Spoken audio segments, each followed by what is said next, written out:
Salutations. This is the Guerrilla Latin Lessons from Sicily. So we'll begin. Salvete omnes. Today we have our first Latin lesson and we begin with the salutations. So salve in Latin means hello. It's singular though. So if you want to say hello everybody, it's salvete omnes. So the te is the plural and the e is the singular. So also, if you say a name and it's a male name and it ends with US usually in Latin, like we use Julius,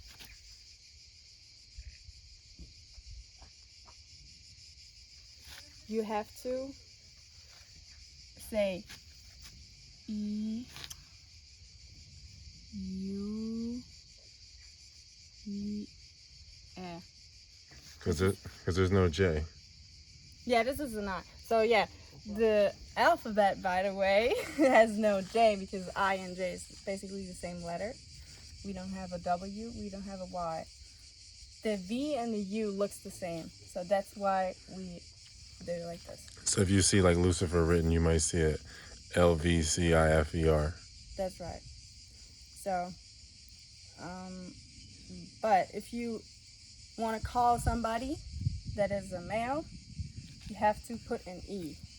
So it's basically tail-lee because that's just the way it is in Latin. That's how my name would be in Latin. If I call you, if you have an US in the end, Taylus maybe, you just say Taylor. Yeah. Maximus Taylus. Yeah. So, or Maxime, you have to say. So it gets shortened to Yeah. Yuli instead of Julius. Yeah. So with a woman though, like with females, it's just the same. If you have the name Maria, it stays Maria. Salve Maria, or Salve Julia for the male. If it's Julia, it stays Julia, if the woman name is Julia. So, yeah, with the plural, you just say salvete, because you mean multiple people. You don't have to say the names, or you say salvete omnes, which means hello everybody. So, Because that's why if something's omnipresent or omniscient, it means it's like everywhere or everything, right? yeah. Omni means all, right? Yeah. Omnis is like every. The is singular and this is plural.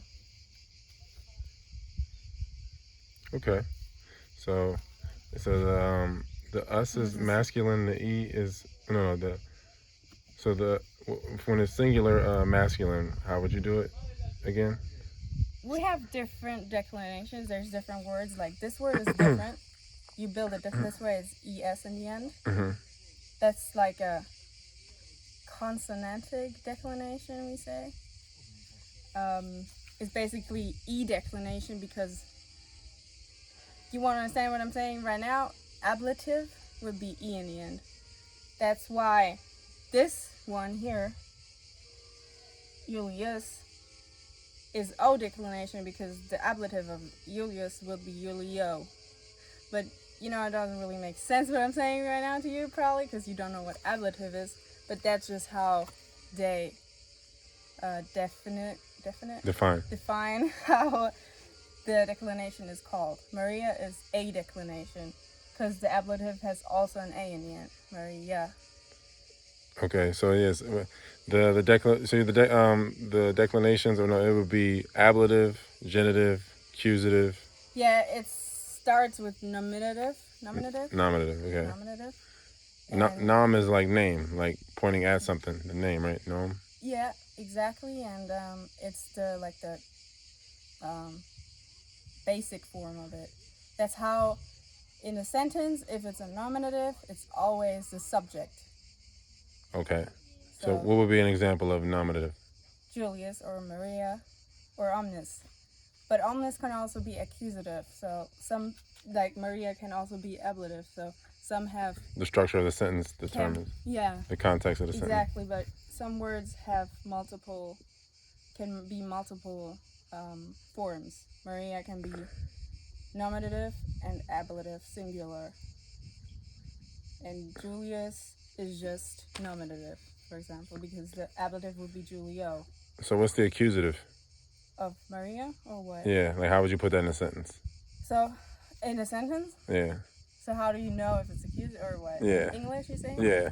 So in English, accusative would be an object of the sentence. Like, I love her. Her is accusative. Okay. Yeah. All right. And so in genitive, like something that's genitive is something that you generate, something that you possess, right? Possess, right? It's exactly. Like, it's Julius's present, for example. That just means Munus Julio, Julii, basically, but we do that later, I guess. Okay. Yeah, you have to just like put the right form to make it make sense in the sentence, so you know what has been said. And dative is if it's in like time or space, right? No, dative is also an object. Okay. Of the sentence, like, let me think. I give the present to Julius. Julius would be dative. The present would be accusative. You understand? Because I give the present. You give the present as the direct object to Julius. Julius would be the indirect object because you don't need to say it, but... You can say, I give the present. Yeah. And people will just, it's not, that's just you filling in the blank with the dative. Yeah, just make it more specific. So nominative, genitive, accusative, dative. And ablative. And ablative is like... It's like, there's different ablatives. I think there's like 3 at least. Maybe 5. Because dative is more, ablative is more like the direction or the location. So, yeah, we talk about it later, I guess. Yeah, those things will all be discussed in another lesson. Okay. It's a lot. Yeah. I feel like that once you get those down, I feel like that's a lot of Latin. Like the cases and the declinations are a lot of what Latin is, I feel like. Because like the core of the words are... And then the conjugations. Yeah. For the verbs, you have to... Arrange it, right? Yeah, you have to put the right form of the word for the right person. If it's me or like I, is a different person than you or her. Because in English it's always eat, I guess. Maybe it's he eats, okay? That's like one difference with one letter. Yeah. But in Latin, all the forms are different. Like I, you, he, she, it, we, you, they. They have all different forms. Yeah, so you don't have to write out the whole sentence. You could just put the word in a certain form, and then that explains. Exactly. Yeah. A sentence, really, a complete sentence, minimalistically, really consists of a subject and a predicate. Mm-hmm. Is it predicate in Yeah. English too? Yep. Subject and predicate. Yeah. And in Latin, though, you can just have one word because you can see in a verb as a predicate in the sentence which person it is, too. So it's already subject and predicate in one word. So you have just one word. Sum, for example, is I am. Because sum is just for I. Yeah. And to be, sum. Like, I am. Like the summation. The whole of what I am. It's like the sum. I guess you can say that. Yeah. It's like etymology, I guess. But, yeah, sum just means I am in Latin. And it's a whole sentence because it's a subject and a predicate. I can write it down. This is how left-handed people write. Yeah, I'm sorry. It's hard to write like this. I am. It's the whole sentence in Latin. Yeah, and now we can also say goodbye, actually. So, I have a question for y'all. Well, how would you say goodbye, Julius, in Latin? That's goodbye for the singular. So how would you put Julius? I ask you now, Taylor. Well, how would you put Julius? Say goodbye to him. What? So you're saying whether it's Julius or Yuli? Julie, like Julie, actually. You okay? So you gotta pronounce everything. Yeah. There's no just swallowed words. Yeah. There's no. I mean, swallowed letters. Nothing Yeah. is silent. So Yuli. Yeah, Julie. Yeah, Yuli. So the E in Latin is E. So when because like It's like German. so like yeah. So I mean, so if you put you're putting omnis. You don't say omnis, right? So you say omnis. sawete omnis. Yeah. So it would for by for singular, it would be e, right? Salve, Julie, Julie. Yes, yeah. For hello is Juliet, right?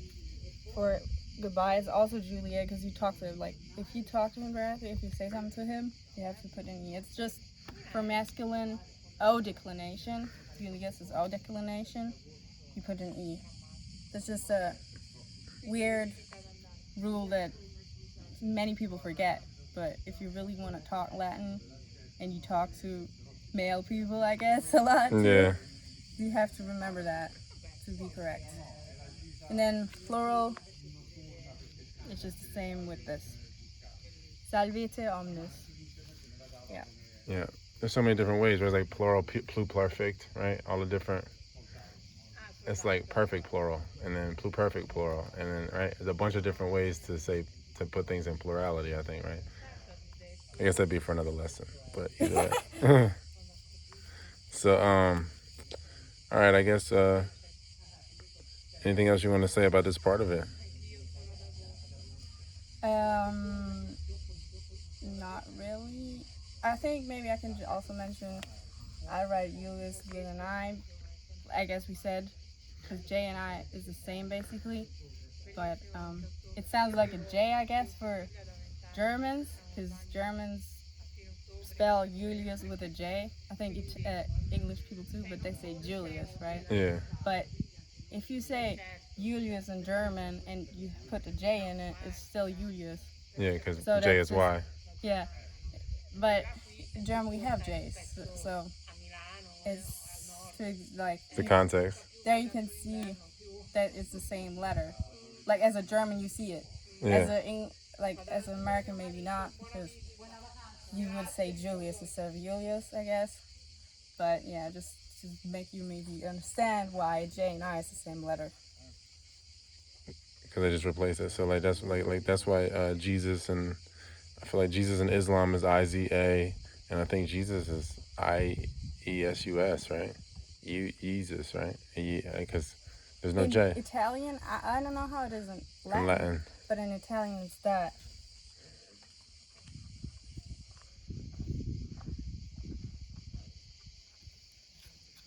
Jesus. Jesus. Jesus. Yeah. To make it J. Yeah. I feel like it's IESUS in Latin or something like that. Because there's no J, so I think it's Jesus or whatever. Yeah. I just know in Italian to make it sound like J. Yeah. Jesus. Okay. Yeah. So in that part, on that part, 15 minutes. Okay. Okay, so for the next portion of the lesson, we're going to go through the laws of the Metu Neter. I'm going to start with law 0. And honestly, she would be better at pronouncing these words than me because I'm just going to butcher this. Okay. Simulacro equitatis animi quam nihil potest perturbare creatus sum. So simulacro means like similar, like assimilation or a simile, something that's similar, right? I'm gonna do like the bridges, I guess, from English to Latin in each word. So what does simulacro mean? So what is the cirulato in English? I was made in the likeness of a contentment that nothing can disturb. Yeah, that's the first part of the 0. Okay, that's enough, right? We don't have to say too much. Yeah, that's right. So the first word basically means in the likeness. Because we have the O, which is an ablative for simulacrum is the nominative. So the root word is simulacrum. Exactly. Crum. C-R-U-M. Yeah. Okay. And that's how you learn the vocabulary. You always learn the nominative of the word, and then you adjust the word at the different forms. In this way, in this case, it is ablative singular. Simulacro. The word also is a neutral word, I guess. Um is always neutral in a word. It don't really say much, like you don't really need to know in this sentence, but yeah, you can know. So it means in the likeness.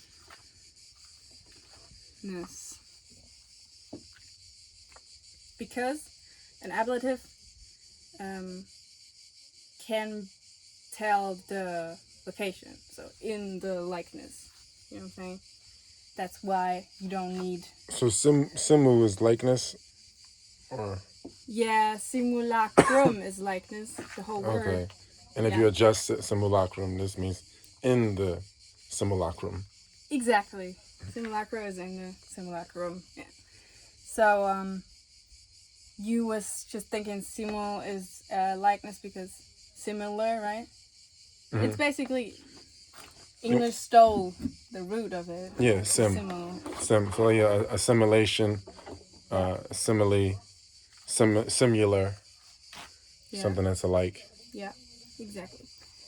So we have in the likeness, and then in English it would be of a contentment. We have aequitatis animi, which is just how do you say it? A statement. Like it's two words, but it means one word in English. It's contentment. It is basically the tranquility of the mind. Like if you translate the words on its own, and it's both genitive, because of a contentment of the mind, or like of a tranquility of the mind, like the likeness of the tranquility of the mind. Cause so animus is the mind, right? And Animus, right? That's the nominative. So you were saying that this possesses this, that possesses this. Exactly. Like genitive is always the possession. I put masculine because US is Masculine. exactly. And anima is the feminine. That would be the feminine, exactly. But we want to talk about the mind, and the mind is animus. So, Okay. exactly. So the mind possesses this tranquility, or this aquitatis. Exactly, the genitive to possess the tranquility, which is in the likeness of. which possesses the likeness of that which created the mind. Because I was made in the likeness of a contentment. So I guess. Exactly, but that whole thing here means contentment of.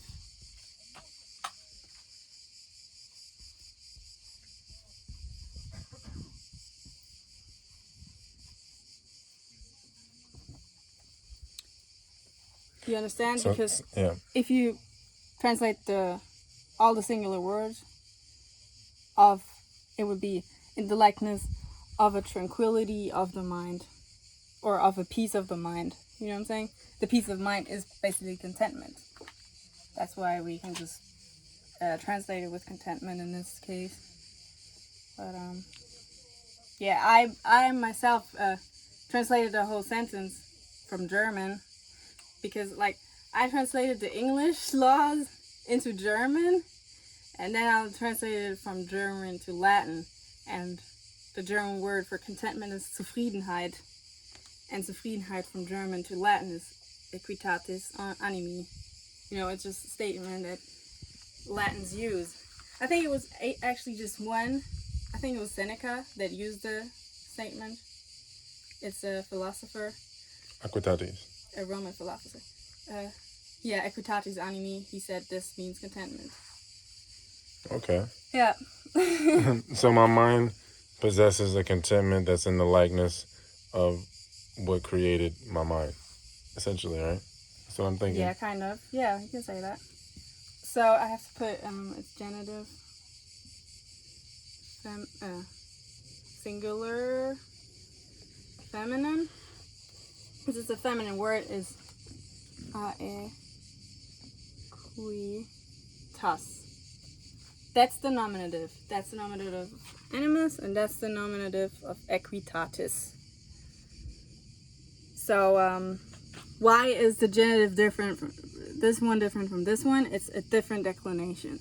This is O declination because the ablative of animi or animus would be animo, so it's O declination.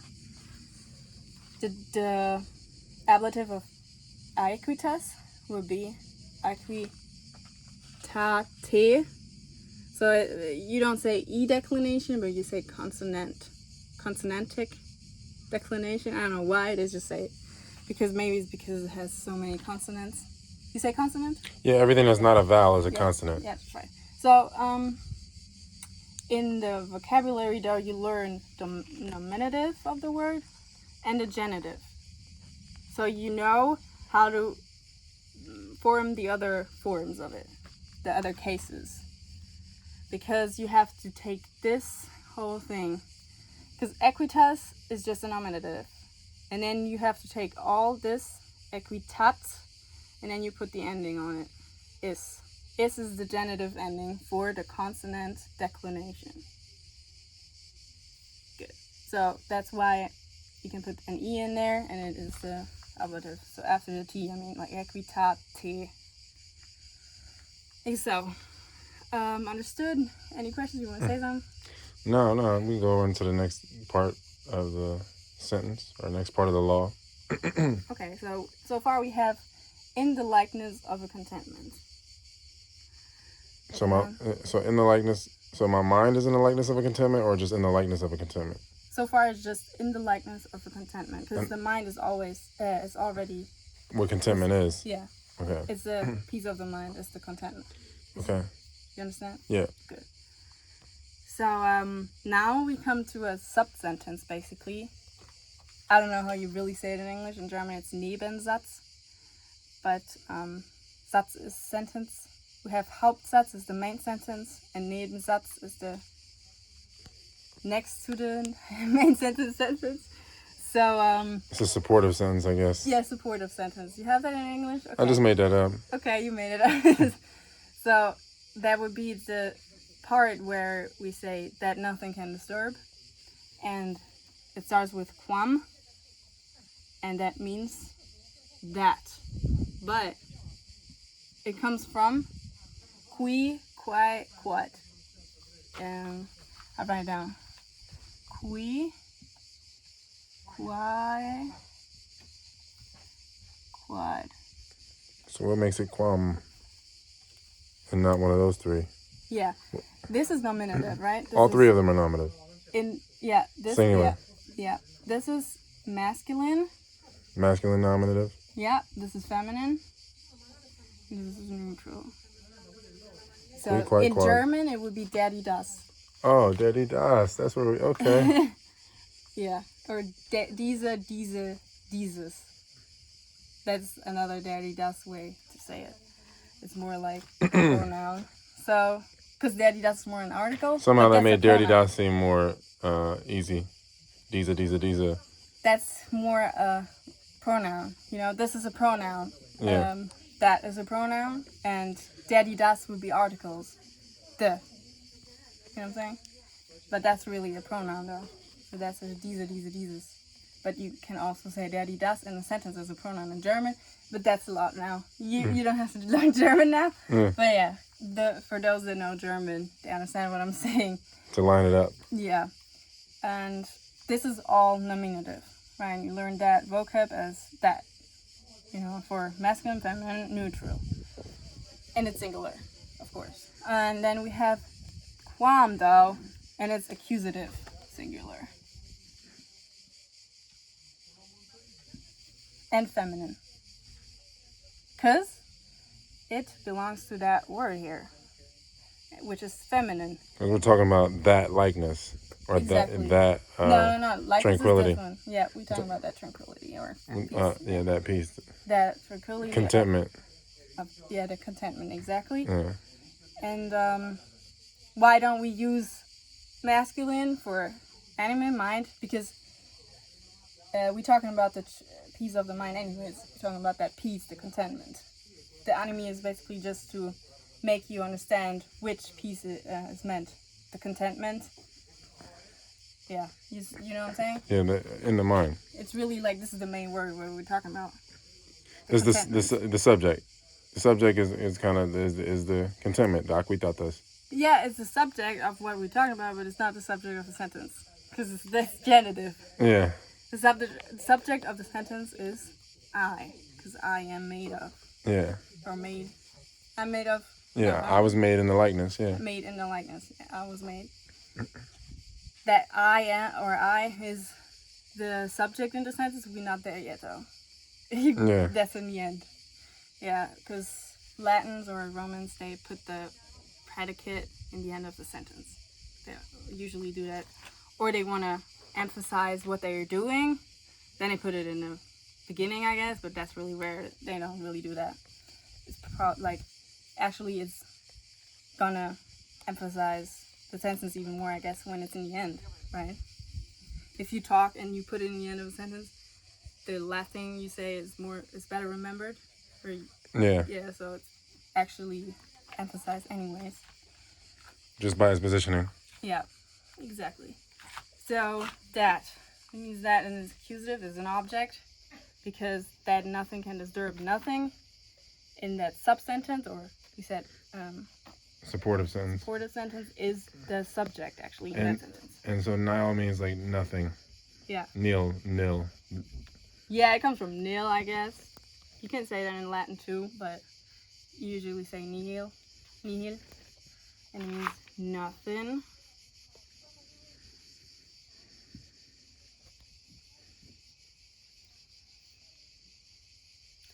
So that nothing, and we cannot declinate that word nothing because it's already nothing. You don't need to. No, just kidding. But nothing is just nothing. Always nihil. Yeah. It's not. Even if it's an object, it's just nihil. It's not masculine, feminine, or neutral. No. It's just nothing. Yeah, exactly. That's why you can declinate. Yeah, you're right. Nihil is nihil. I think that's the reason, actually. You're right. Because it has no gender or no. Because it's nothing. Yeah. Yeah. Exactly. Good point. And then pot est. It comes from pot esse, but it means can. And like I was saying, that the core of it is the POT. For English, at least, we stole that, and that's where we get like potential, potency, and that's when your potency determines your capability. So that's why it's what you can do. Like you have the potential, the ability. Potential in Latin is potentia. You're able. So, but that word really means this really is he, she, it can, because est. So later, maybe in another lesson, we talk about the word to be, the verb, and you learn all the different forms of it for I, you, he, she, it, we, you, they. This is he, she, it, can.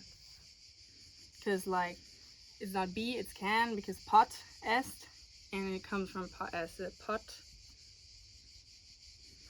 Pot esse is the word, and it really is pot in an esse. Esse is to be, pot, to be capable, I guess. Yeah, to be potent. Yeah, exactly. To be potent, potentia in German means power, basically. Like, you have the strength. Yeah, the ability. Yeah. The ability, you have like the power. Power, yeah. Exactly. I think power is the best because it's power. Yeah. To have power, to be power. And perturbare is actually already infinitive. This is an infinitive. This to be is an infinitive, you know? No. No, you don't know? No. Be is infinitive, is the base verb form. When you learn the vocabulary, or when you say the, what do you say, basic form of the verb, when it's not formed yet, you say be, right? It's like to see, to be, to look, to have. This is the Infinitive. infinitive. Okay. And yeah, put esse is an infinitive, and put perturbare is also an infinitive. And this is where we get the English word perturbed, or to be disturbed. Exactly. Yeah. Can. In a sentence, it would be like, you know, if you're disturbed by something, you'll be perturbed. Somebody bothering you, you're perturbed. Yeah. So this is infinitive. This has no person. This has the person. He, she, it. In this case, it's nihil is nothing, right? But it's still, you still need to put the word somehow. So we made it it, you know. So this is third person singular, because he, she, it is the third. First is I, you is the second, and third is he, she, it. Okay, third person singular, and this is just infinitive. Yeah, and that's the subsentence. And nothing can disturb. And nothing can disturb. This is the object. This is the subject. This is the predicate. So the likeness of a contentment that nothing can disturb. Yeah. Yeah. And what is missing now? We have in the likeness of a contentment that nothing can disturb. I am. Or I was made. I was made, exactly. Because create this, yeah. Because some is I am. Yeah, I am. Yeah. But the thing is, Sum. yeah, you can basically say made. I am. That's a weird way to. It's just like Old English, though. Okay. Because in Old English, you might say, made I am in the image of. And it would still work. But nowadays, the arrangement is just no one uses that arrangement anymore. Old English is so close to German, I feel like. And that's why it can make sense, I feel like, when you read. I mean, as far as if you read any Old English stuff, I think you can bridge the gaps to the older conjugation of sentences. Yeah.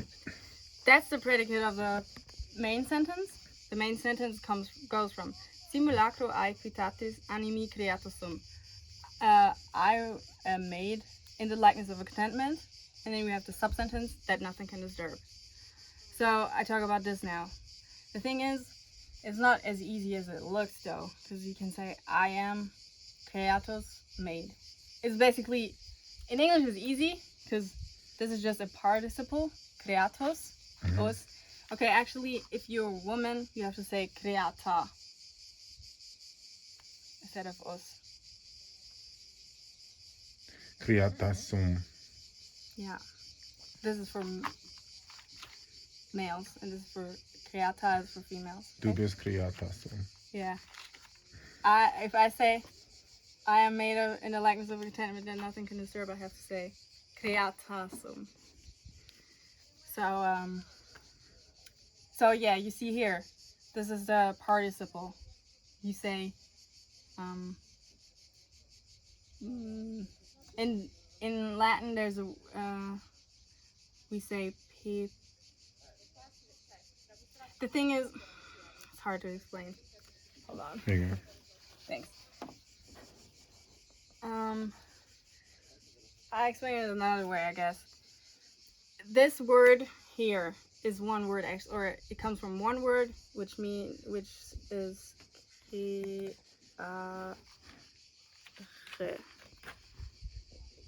creare, Creare. which means create. It's not a T, it's an R. You can see it. Which means create. So that would be the nominative. To create. Creare. No, nominative is for nouns. For verbs, it's just infinitive. Okay. Yeah. It's the infinitive. And we call this The in German you say perfect. I think perfect. Yeah, that's what I'm saying. There's the different cases. You got perfect, pluperfect. Yeah. Yeah. Exactly. So you know what I'm saying? Okay, good. So this is the perfect form. Participle, right? No, it's just the tense. Perfect tense. Perfect tense. Okay. Perfect tense. But it's passive. Because of the participle here. I just can say participle. So what is the participle? I think participle.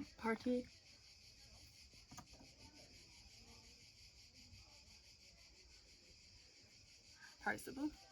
So what's the participle? A participle is like made or done or gone or Participation. like The way something was partaken. yeah, taken is a participle, but I mean like it's broken. It's been broken. It's broken. It's almost like an adjective, but it's not. Yeah. Because it comes from a verb. You know what I'm saying? And it's Okay, so how would you use it in a sentence and describe what a participle is? In a sense, it would say,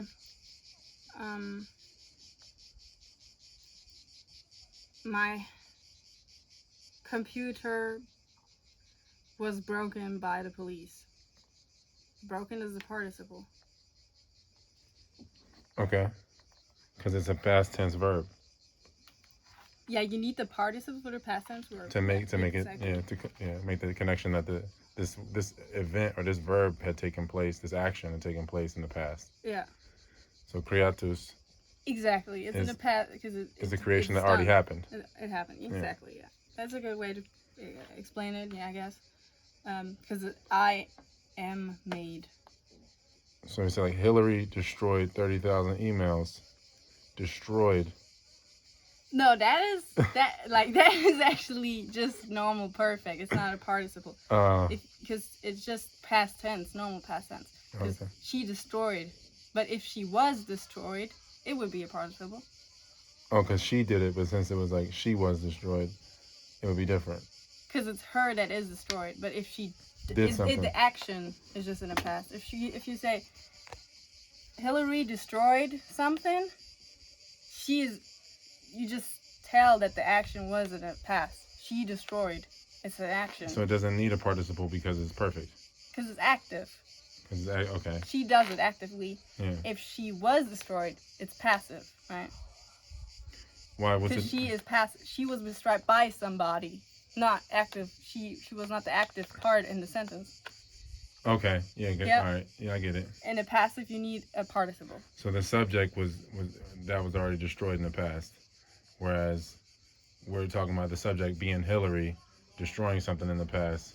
She's still a subject in a passive sentence. You know what I'm saying? But not the thing that she's destroying isn't the subject at that point?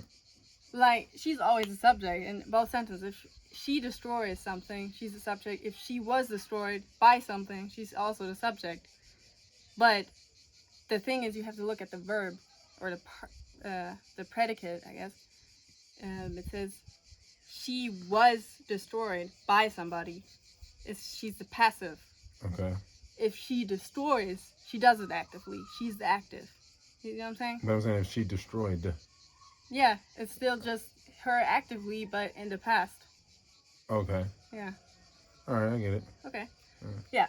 So, but if you have perfect passive, you have to put participle in English too, you know? But in German it's a little different. But in Latin too. So, creatus. So if you say Hillary created a war in Libya, you would say like that would still be perfect? Because there's no participle, right? Because that's like active. She actively created it? Yeah. That's still not a participle. It's just past tense actively. Okay. Yeah. If she was created or whatever. Yeah. If she created. You can also say just like, she is created. that's like easier maybe to understand. She creates or she is created. It's the same as she created and she was created, but in the present tense. You know what I'm saying? Mm-hmm. She creates is present tense for she created, right? She created is past tense, and then she creates is present tense. Mm-hmm. So if she was created is past tense, and if she is created, she's just like created in like, how do you say, she is created, like that's how she is though. I don't know. Like that, it's not presence. No, it is presence, but it needs a participle though, right? Okay. So how would you make it? In Latin. Yeah. The Or thing how, is, yeah. yeah, the thing is in I'm Latin, just trying to bridge the gap of what a participle is. You know what I mean? Completely here. you need the participle for a passive subject. A passive verb, though. Yeah. Yeah. So a passive action. The participle Like, tells you when. you was created. You did not create. If it was I create, you active. But if you passive, you was created, or you were created, I guess is wrong English. I were created. No. Yeah, I was. I was. But you were created, but you were created by something else, you know what I'm saying? Yeah. Something else did it, but it's not the subject of the sentence because you are. To make you the subject of the sentence, Okay. you need the passive. Okay. Even though you didn't do it, but somebody else. Okay. Is it better now? I get it. I feel like I have to watch this a couple times to get it. Okay. Yeah. So sum is just I am actually, and it comes from esse. So it's basically the first person singular.